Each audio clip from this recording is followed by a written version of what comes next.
This is the Horse Radio Network. This is episode 417 on the Dressage Radio Show on the Horse Radio Network, brought to you by Kentucky Performance Products and Total Saddle Fit. Today we're going to dissect the Canter Pirouette with Jessica Ransehousen, and we'll get to another great trainer tip.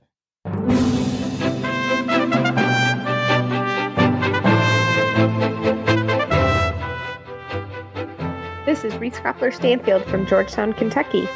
And this is Philip Parks from Rockwood, Ontario, with our producer, Coach Jen. Why do they call you Coach Jen? Just is, because I was Coach Jen back in the day when I had a real life and I taught for a living, so I was Coach Jen back then. No, you did not have a real life, Jen. Let's be real. There was no real life. A lot of people. Real life is a relative term. I was Coach Jen back in the day, so I just kept the moniker, I guess. I love it. Yeah, you can't lose a nickname, I suppose, right? I know. And I had other nicknames as a kid, but I didn't like any of those, so they're gone. I'm keeping this one. Yeah. You get to pick and choose the ones that you carry forward. Phil has nicknames. I'm sure of it. Yeah, but they're probably not suitable for use on air, are they? That's what I'm thinking. Yeah, that's the difference. I love it. Well, Phil, we are recording a little early because I think you are going to be at your first horse show of the week. Probably. So to our first horse show, it's going to be in Ottawa, our capital. And so I will be, 5-6 hours away from home and busy coaching. I'm not actually riding in this first show. My first rides, actually, we're just entering the horse I'm going to ride. And so the first weekend of June is when I get in the saddle and I strut my stuff. But I gotta be coaching, gotta put that hat on, and run from ring to ring and have some fun in that way. So it'll be good. Yes. Exactly. I love it. Well, we're glad we could record a little bit early to get that done. And we have quite a good show. I hope everyone really enjoys this episode. We enjoyed doing an interview with Jessica Ransehousen. She's really one of the greats of our sport. And so I hope you enjoy as we get going with the Canter Pirouette. Well, tonight for our judges and trainer segment, I couldn't be more honored to have someone that really doesn't need an introduction. Jessica Ransehousen, she rode in the Olympic Games in 1960, 1964, and 1988, and was chef de keep for our U.S. team for 3 Olympic Games and was an FEI judge. Jess, welcome to the program. Thank you. It's lovely to be here. Well, we are so honored to have you, and we gave you a hard topic that we were all ready for your attention, and the Canter pirouettes. They come in at the beginning. We start seeing them at 4th level. So, from the trainer's perspective, what are kind of some things that you say? Okay, this horse and rider are ready to start Canter pirouettes. Let's start from there. Okay. Well, from a trainer's point of view, I would say that it is very important that we do our preliminary work. And our preliminary work for pirouettes and half pirouettes are the ultra canter segments of each ride, in which you'd get the rider on the circle, nice big circle, and ask that person to show some 5 or 6 steps of more and more collected canter, in which the horse stays active but slows the body down and is able to stay nice and round through the bridle. So those steps we want to see first. And after that, and the horse does it in both directions, we take that particular idea and we do it on the diagonal. And as the horse approaches X, you have the rider collecting up, sitting straight, using the body, making the rider ride a little against the forward motion of the canter stride, holding the horse's body through the nice pressure of the knees, keeping your elbows bent and not being terribly hard on the horse's mouth, because you want the horse to be able to do this sort of in his own way. In other words, staying active with his legs and slowing his body down, but being relaxed enough so you can feel the nice striding through your seat. So you do that on the diagonal line, and then after that, I have the rider do the same thing, but with a little inner bend. In other words, you use the bend for the way that you're going to make the half pirouette. So you do that, and then after that is a success, and the horse understands that he stays more on the place, canters nicely and keeps the activity through his legs, but makes his body slow down and keeping the nice soft connection with the rider through the contact of the bridle. And then you start with a turn. So as you're turning, you want to tell the rider to try to follow the turn. So you're following the turn of that horse as he's beginning to bend and turn. The rider's body is slightly turning with the horse, keeping the eyes up and riding that nice impulsion, but making it a little bigger, because in fourth level, from a judge's point of view, you can make it a little bit larger than you would if you did a Prix-St. George. So that's what I talk about.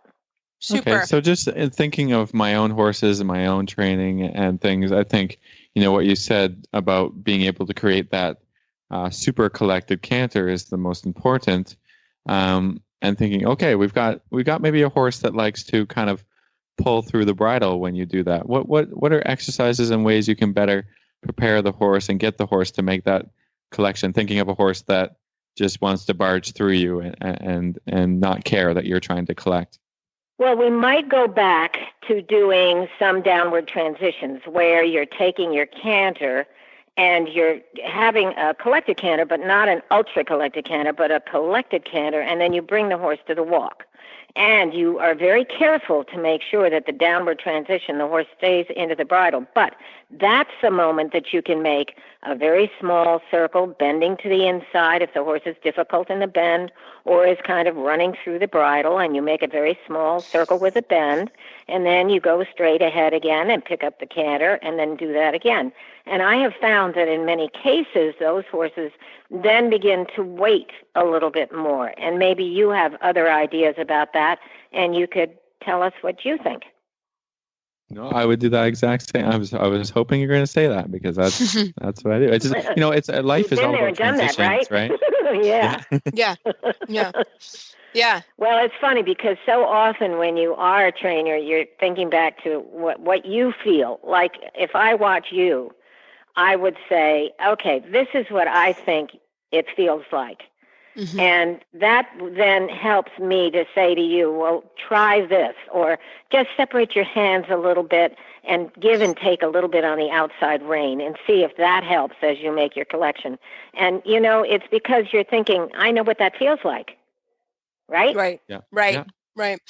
So Jess, as you start to go up the levels and we start talking about more of the FEI levels, what are some things that you're looking or thinking as a trainer, like, okay, I'm ready to start, the full pirouettes for the intermediate one? What are some things that you want, obviously to have had good half pirouettes, but when do you start to say, okay, I can be brave and do a little bit more? Okay, so in the fourth level, you're thinking that the half pirouette can be a little bigger, okay? So that's fine. What you're thinking the minute you get to Prix-St. George and what the judge is going to be demanding is that the horse stays more on the place. Here are 2 points. Well, we'll talk about that from the judge's point of view, but the trainer wants to see that you can come out on the diagonal line in a good straight line, and that as you're going to start your half pirouette, your body is saying, stay here, as your legs are saying, keep the activity. And you're beginning to turn, and then you keep the turn, bending on the inner rein, and halfway through the half pirouette into the full pirouette, you would maybe give a little bit on the outside rein so that the horse can keep the bend on the inner rein, and your body is continuing to come more to the inner side so that you can complete your turn.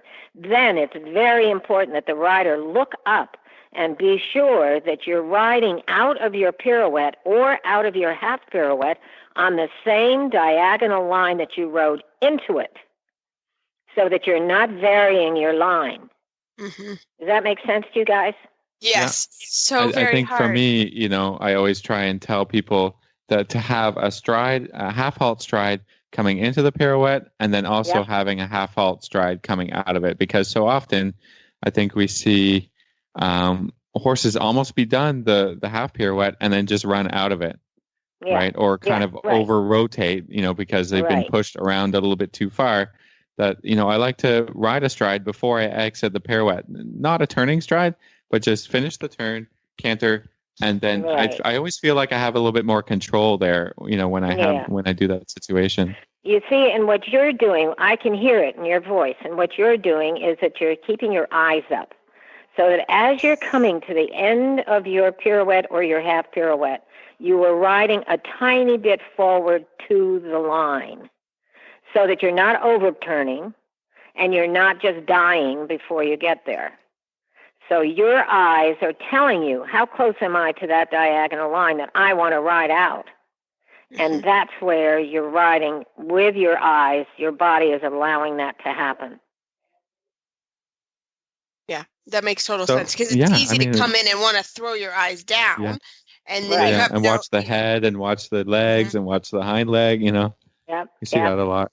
Yeah. Yep. So I'm thinking a little bit of a different situation of another kind of horse that likes to overbend that pirouette and put the nose down and towards the inside shoulder and sort of lose the uphill balance and the contact. What do we do with a horse with that? Well, now also think about that to begin with. When you are, because that's so important what you just said, and think about how important it is to have the proper canter stride uphill enough so that as you come around the corner and you're starting on the diagonal, you don't have a change in the horse's frame or the balance. Now, think about how important it is when you go back and you're doing on your circle, you're doing your ultra canter collections. And that's where you say, see, all of this has to be of a regular striding. And that's where you try to make this happen early, before you even start your pirouette turns. So give me your indication from there, or your thoughts.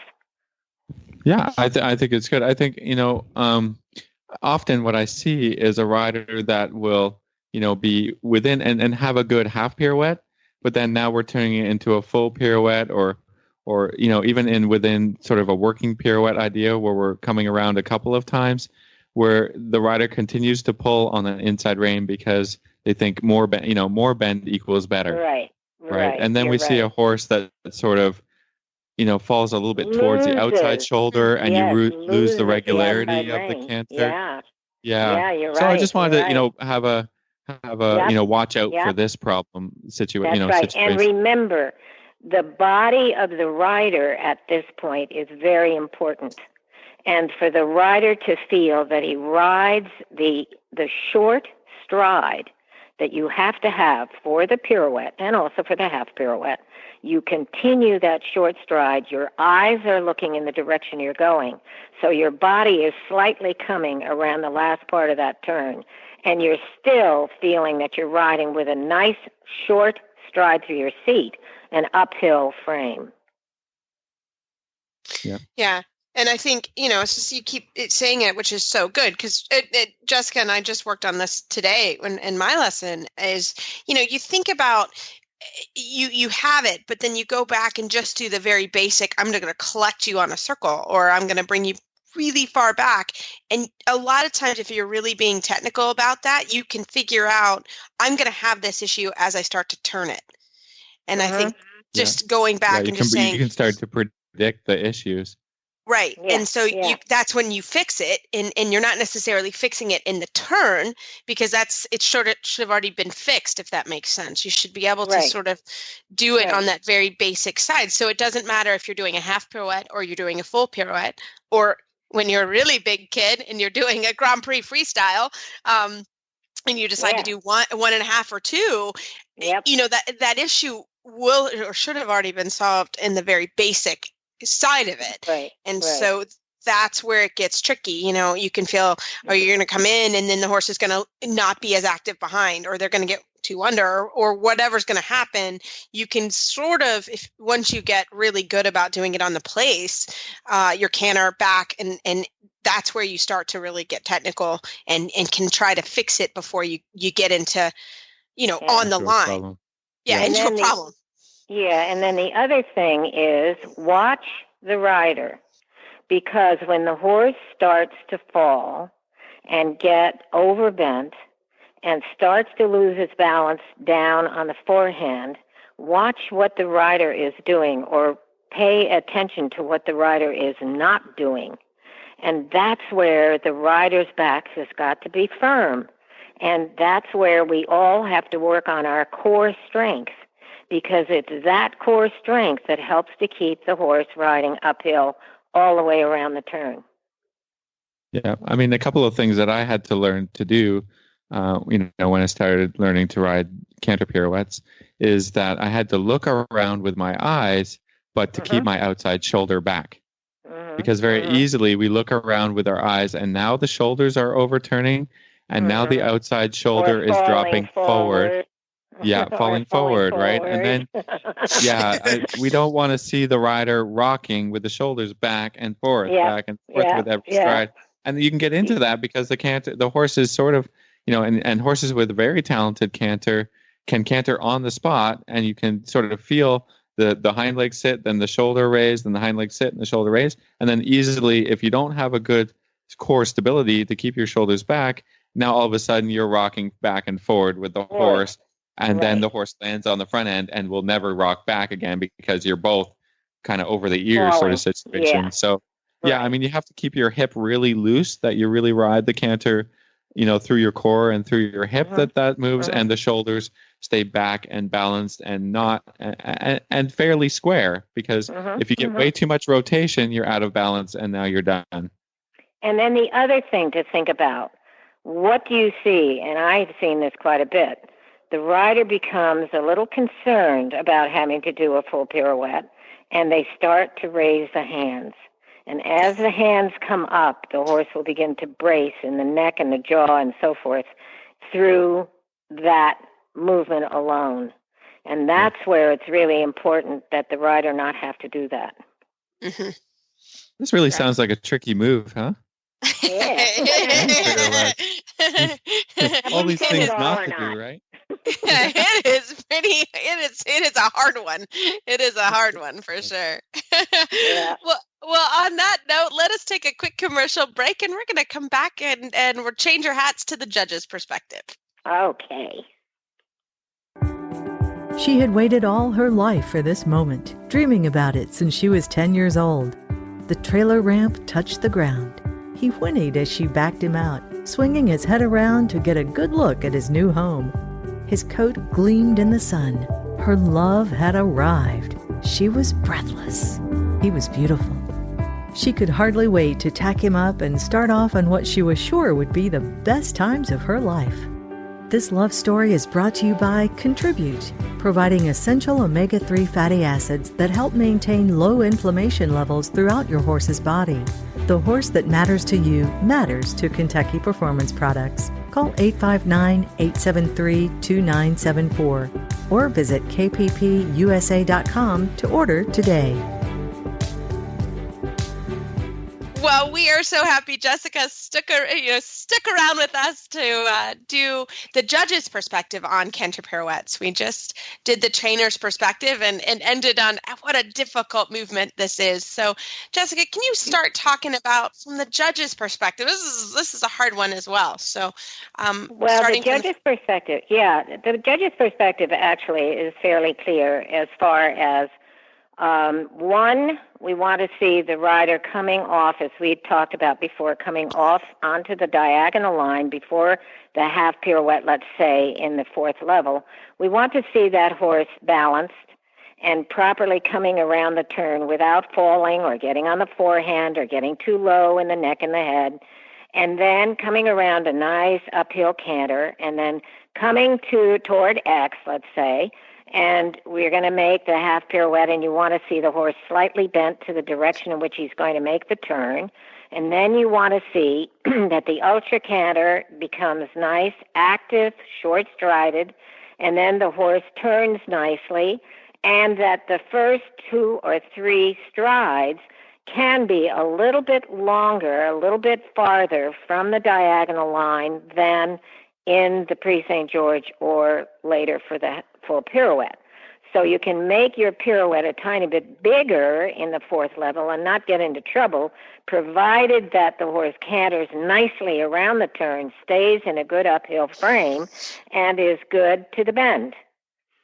So then you want to make sure that the rider returns to the letter that he's come from, M or H or F or whatever, and that the rider comes back onto the same diagonal line that he started out on. Because I have seen too many people who drift left, like say, we're coming from K, and we're going to make the half pirouette before X. And the rider comes onto a line that is really not from K over to M, but is sort of from K to X and sort of to the left, and then makes a half pirouette, and then comes back on the line that is from K to M. So I don't go for that as a judge. That really irritates me. So I want to say that, getting your full scores is important, and one of them is to get on the diagonal line, make your turn, and return on the same diagonal line. No cheating there. It's pretty obvious if you don't make that line. Yep, so what happens, right. Is it obviously that's going to impact the score. How heavily does it? Does it take you from? I would take a point off and I would mark it. I would say to the, as an explanation, I would say stay on the same diagonal. Don't change your diagonal to some other line. And then on the back where it has the rider, the influence of the aids, I'd say, come on, be more direct and be more correct. You would get the dreaded circle and underline as well for that. Right. That's what you don't want for the Canter pirouettes, because they're expensive. I mean, they're a difficult movement and they're a double score. So you really need to pay attention here on these, because they get. And what it is, and Reese, what you know is that it is practice. It's practice to make sure that it all works nicely. And it can be done. Come on, we see it all the time. So the other question I had is, let's talk about the number of steps, because the judges will be counting your number of steps. Right. So the difference between 4th level, Prix-St. George, Grand Prix. So in the 4th level, I would say that if you have 5 steps coming around, it's probably okay. Prix-St. George, I'd like to see more toward the 4. And that's for half pirouette. Think? Just to be clear, that's just for half pirouette. That's for half pirouette. Yeah, I mean, it has to be from the time the horse is bent and starts to turn, not that you're doing it before when he starts to collect. Right. You're not counting it from the time he's collecting. It's the first turn step to the last turn step. The first turn step to the last, turn. Right. And it says that in the 4th level. It's very specific on that it tells you that you can be larger, which is the difference between. There's 3 meters. They allow a 3 meter pirouette in 4th 3. Right, yeah. Not circle. Everybody, not circle. Yeah, really. I've been teaching this recently too. Believe me. Mm-hmm.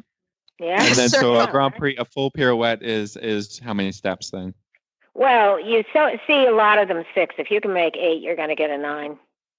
Okay. Yeah. Does that make it clear? Yes, of course. Yes. In the Grand Prix, there's really no hiding, because you do it on the center line in front of the judge at C. So there's no messing around, because you're not going to take any other line. You're going to be on the center line, please. Or you're going to hate yourself.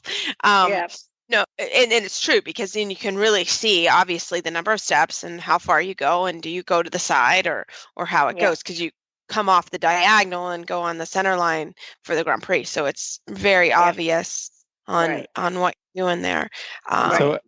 Is there any other common faults we see in the ring from a judge's perspective that we want to clear up and correct? Well, the only thing that I think is difficult is what you sort of brought up before, and that is what happens when the horse comes halfway through the pirouette, especially, sort of in the Grand Prix level or intermediate 2 or whatever. You come and you see the horse starting out into the pirouette quite nicely, and then the horse loses balance or gets very lazy behind or whatever. And those, I think, are things that need to be attended to before, early enough in the training, so that when the horse is ready to go down the center line and actually do the test, you're not having big gaps in the horse's ability to make the full turn. Yeah, that makes So sense. do the homework. Do the homework. Right? Yeah, Do the homework and plan for being able to handle that, because that does happen. And you've got to make sure that you have that planned and are ready for that in training. So right. And you have to think of another thing too, and that is when you have the pirouettes on the center line and you're starting your ultra collection, you have to make sure that you practice that enough, because why shouldn't the horse then say, "Oh, ultra collect, you want to halt? We're coming up to X. Yeah. Don't you think we want to halt now?" And you're saying, "No, I don't want to halt." No, please. Yeah, please. Yeah. So that's something that you've got to really practice enough so the horse is understanding that you're going to do a pirouette and it's not going to be a halt. Yeah, that makes total sense. And that's the same, as you're going in also later when you go into the Grand Prix and you're doing the Piaffe, that's also at X. So, trained, you go down the center line and halt. Once you sort of get up in that level, oh, no, you don't. And, of course, horses are thinking that. They've been trained to do that. So it changes that. Yep. So that's true. Well, Jessica, thank you so much for your time tonight. This was such a wonderful discussion. And it's so much fun. It's really great. And I'm so glad you called. Well, have a great night.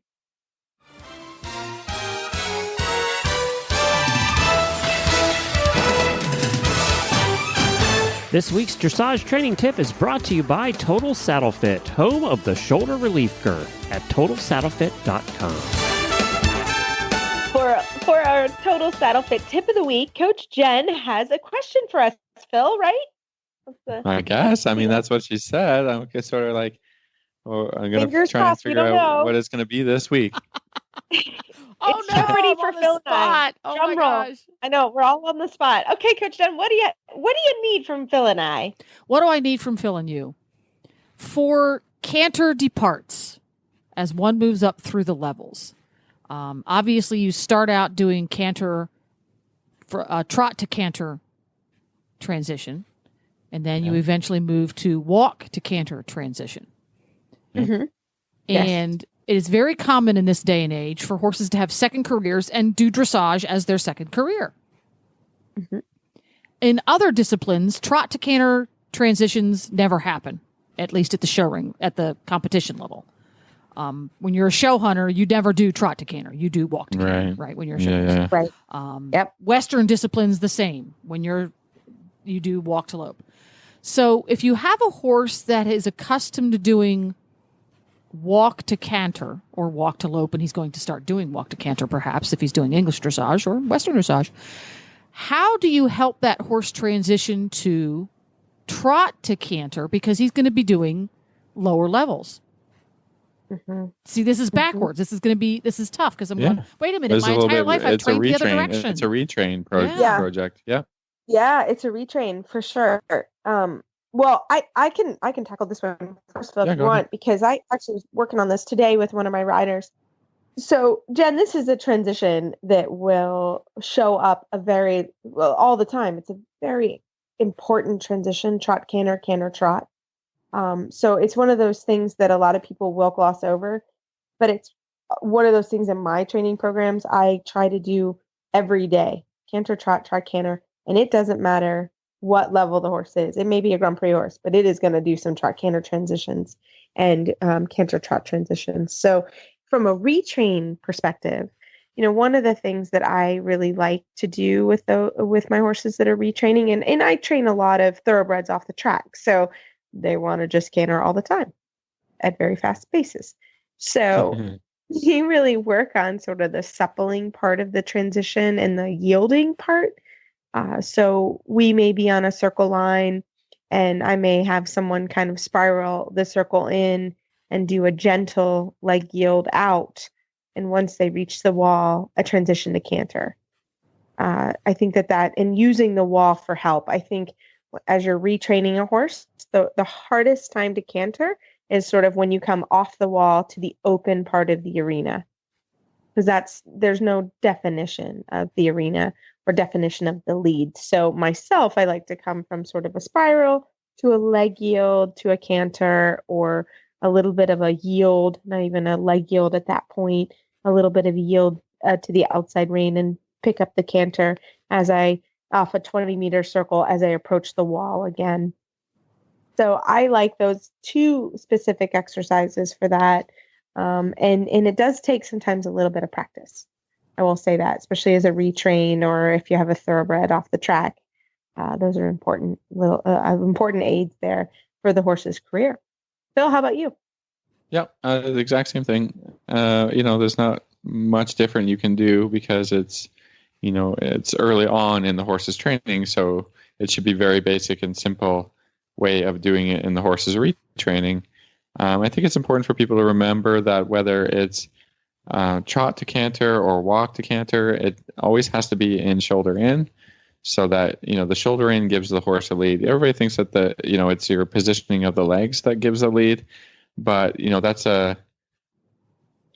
not really. It's the balance of the horse, and then they can pick up the correct lead. Like you said, you do it on a curved line. When I'm teaching leads, I like to do it on a figure eight. That's what tells me whether the horse really has the idea, to circle, canter off one lead, and then trot, change the circle into the other side, and then pick up the other lead. I do that quite a bit.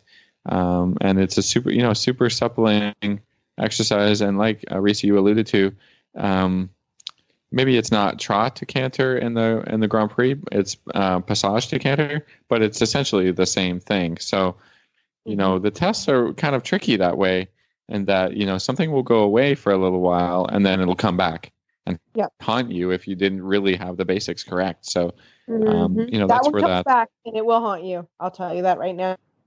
That sounds like the voice of experience to me. Yes. Yeah. Not that I've had that happen ever. Mm-hmm. Yeah. Ever. Yeah. So, the idea that, hey, I'm never going to show Grand Prix and this horse is not a Grand Prix horse, we always train every horse with those things in mind, because it's just trainability, rideability, suppleness, all the things that we want to achieve. Whether it's a horse in a dressage career or not, they're just good qualities to have in a horse. And so, you can't say, oh, well, my horse walks to canter, so I should be doing second level. I hear that quite a bit, like, oh, I'm changing careers, or this horse has done a lot in the jumper ring or the hunter ring, so let's just, fly through the levels. Oh, he does a flying change. No. Right. So, this is good. And it's just a great exercise in general, to help the horses warm up, or just, they have to be attentive to the aids. And I do find that, I have a St. George horse, and I'll go back and work on some trot canter, and they just rush through the transition, or they go sideways, and I'm like, oh, I've been not diligent about my basics, and I have to just remind myself and go back, and then what you find is that after you do that a little bit, then you go back and you do something more complicated, and all of a sudden it works a little bit better for you. I think especially in the St. George lateral exercises and the flying changes on the in the canter or half passes. If I can get them working well and a little bit of leg yield in trot canter trot, that stuff always works a little bit better, because when you're thinking walk canter walk, it tends to be a little bit jarring for the horse, and it stops the hind leg, and then all of a sudden it's not underneath the horse enough to do a better flying change. So it's just these things to think about, and all the exercises that you learned from the beginning help the horses. So don't forget to go back and do them. Ride a first level test again, or test yourself and see how much when you haven't done first level, how good you can do it, or how you might actually realize how not good you can do it. So it's interesting, and taking horses from different careers and not just jumping through the levels, redoing things and making sure it's right. That's really important. So thanks, Coach Jen, for the great question. I think that's good things to think about. Very interesting stuff. I'm going to have to forward that to my buddies who have Western pleasure horses who are taking up dressage. Love it. This tip was brought to you by Total Saddle Fit, the shoulder relief girth that Reese and Philip both love. And here's why. The saddle fit solution you have been waiting for is finally here. TotalSaddleFit.com is proud to introduce the shoulder relief girth. This strategically shaped girth actually moves the girth line of your saddle back over 1 inch, thereby freeing your horse's shoulders from the saddle. Traditional girths pull saddles up against a horse's shoulders and often over the top of the shoulders. The shoulder relief girth's recessed ends allow for the billets to buckle into the girth farther back to give your horse unparalleled freedom of motion.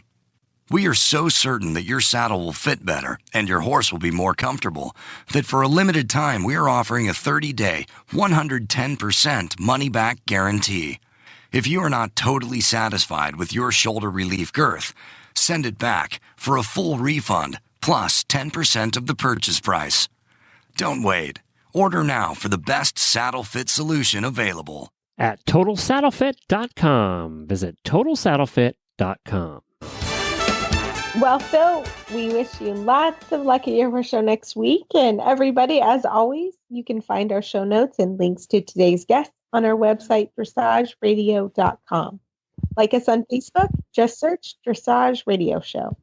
Follow us on Twitter at Horse Radio. My website is maplecrestfarmky.com, and my email is reese@horseradionetwork.com. I think the best way to find me is on Facebook, or my email is philip@horseradionetwork.com. I'd like to thank our sponsors for allowing us to put on a good show. And don't forget to check out all the other shows on the Horse Radio Network at horseradionetwork.com. Everybody, keep your heels down and your shoulders back, and we'll talk to you next week.